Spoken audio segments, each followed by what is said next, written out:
நிலாவோட அப்பா சோழன் வீட்டுக்கு வந்தாலே ஏதாவது ஒரு பிரச்சனை வரும்னு யாரெல்லாம் நினைக்கிறீங்களோ அவங்கெல்லாம் சேனலை ஒரு சப்ஸ்கிரைப் பண்ணிவிட்டு அப்படி லைக் பண்ணிடுங்க. நிலாவை பார்க்குறதுக்காக நிலாவோட அப்பா நிலா வீட்டுக்கு வந்திருக்காங்க. அப்போ எல்லாருமே ரொம்ப அமைதியாக இருக்கிறத பார்த்தும் நடேசன் கிட்ட யாருமே பேசாத பார்த்தும் நிலாவோட அப்பா நடேசன் கிட்ட கேட்குறாங்க, ஏன் என்னாச்சு, யாரும் உங்ககிட்ட அவ்வளோவா பேச மாட்டேங்கிறாங்க அப்படின்னு சொல்லி கேட்குறாங்க. உடனே நடேசன் சொல்கிறாங்க, அது வேற ஒன்றும் இல்லை, அவங்க டிவி வாங்குறதுக்காக காசு சேர்த்து வச்சுருந்தாங்களா, அந்த காசு எனக்கு டியூ கட்டணும்னு சொல்லி கேட்டுட்டாங்க, அதில் தான் எல்லோரும் என் மேலே கோவத்தில் இருக்காங்க அப்படிங்கிற மாதிரி சொல்லிகிட்டு இருக்காங்க. ஒரு டிவிக்கு கூட இவ்வளோ கஷ்டப்பட வேண்டியிருக்கா அப்படிங்கிற மாதிரி மனசுக்குள்ளே நினச்சிட்டு அப்படியே சரிம்மா நான் கிளம்பட்டுமா அப்படின்னு சொல்லி கேட்குறாங்க.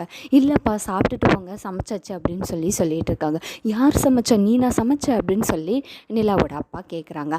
ஆமாப்பா இதில் என்ன இருக்குது, நான் சமைச்சேன் என்ன அப்படின்னு சொல்லி கேட்குறாங்க.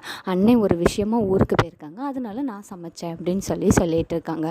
என்ன நிலா நீ இப்படி மாறிட்ட, நம்ம வீட்டிலலாம் சமையல் கட்டு பக்கம் கூட நீ வரமாட்டிய அப்படின்னு சொல்லிட்டு இருக்காங்க. இதில் என்னப்பா இருக்குது, இதில் சமைக்கிறதுக்கு என்ன, நான் சமைச்சிட்டேன் அப்படிங்கிற மாதிரி சொல்லிகிட்டு இருக்காங்க.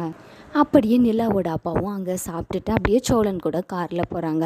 உடனே சோழன் கிட்ட நிலாவோட அப்பா சொல்கிறாங்க, என்ன தம்பி நீங்கள் ஒரு டிவி வாங்குறது கூட இவ்வளோ கஷ்டப்படணுமா, நான் இங்கே ஒரு ஃப்ளாட் பார்த்து வச்சுருக்கேன், நீங்கள் 2 பேரும் பேசாமல் அங்கே போய் தங்கிடுங்க அப்படிங்கிற மாதிரி சொல்லிகிட்டு இருக்காங்க. சோழனுக்கு என்ன சொல்கிறதுனே தெரில, அப்படியே யோசிச்சுட்டு இருக்காங்க. சோழன் யோசிக்கிறத பார்த்த மனோகர், நீங்கள் நிலா கிட்ட பேசிட்டு பொறுமையாக கூட சொல்லுங்கள் தம்பி அப்படிங்கிற மாதிரி சொல்லிகிட்டு இருக்காங்க. உடனே மனோகர் இறங்க வேண்டிய இடம் வந்துடுது. மனோகரும் இறங்கியிருந்தாங்க. சோழனுக்கு ஒரே அந்த யோசனையாகவே இருக்குது, நம்ம அப்பாவும் இப்படி குடிச்சிட்டு இது பண்ணிட்டு தான் இருக்காங்க, பேசாமல் நம்ம அப்படி தனியாக போயிடலாமா அப்படின்னு சொல்லி யோசிச்சுட்டு இருக்காங்க. ஃபஸ்ட் இதுக்கு நிலா ஒத்துப்பாளான்னு கூட தெரியலையே அப்படின்னு சொல்லி யோசிச்சுட்டு இருக்காங்க. சரி நம்ம நிலாட்ட போய் கேட்டு பார்ப்போம், அதுக்கப்புறம் உள்ள கதையை அப்புறம் பார்த்துக்கலாம் அப்படிங்கிற மாதிரி யோசிச்சுட்டு நிலா கிட்ட போய் கேட்குறாங்க, நம்ம 2 பேரும் தனியாக போயிடலாமா நிலா அப்படின்னு சொல்லி கேட்குறாங்க. என்ன சோழன் சொல்கிறீங்க அப்படின்னு சொல்லி கேட்குறாங்க. உடனே சோழன் சொல்கிறாங்க, இல்லை நிலா உனக்கு இங்கே இருக்கிறது செட் ஆகாது, எங்கள் அப்பா இப்படி தான் பண்ணிகிட்டே இருப்பார், குடிக்க மாட்டேன்னு சொல்லுவார், குடிச்சிட்டு தான் வருவார், இது உனக்கு செட் ஆகாது, நம்ம தனியாக போயிடலாமா அப்படின்னு சொல்லி கேட்குறாங்க. உடனே நிலா சொல்கிறாங்க, நான் ஜாயின்ட் ஃபேமிலியில் இருக்கணும், உங்கள் கூடலாம் சேர்ந்து இருக்கணும் தான் ரொம்பவே ஆசைப்பட்டு இங்கே வந்தேன் அப்படிங்கிற மாதிரி சொல்கிறாங்க.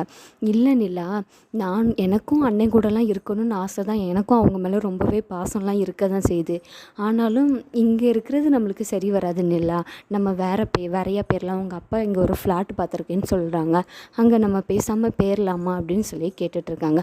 அதெல்லாம் ஒன்றும் வேண்டான்னு சொல்லணும், உங்கள் வேலையை பார்த்துட்டு போங்க அப்படிங்கிற மாதிரி சொல்லிடுதாங்க. இங்கே சேரன் ரொம்பவே சோகமாக இருக்கார். என்னென்ன ஆச்சு என்ன அப்படின்னு சொல்லி கேட்கும்போது சேரன் சொல்கிறாங்க, இப்படி எனக்கு கல்யாணம் பண்ணி தரமாட்டேன்னு சொல்லிட்டாங்கப்பா அப்படின்னு சொல்லிட்டு இருக்காங்க.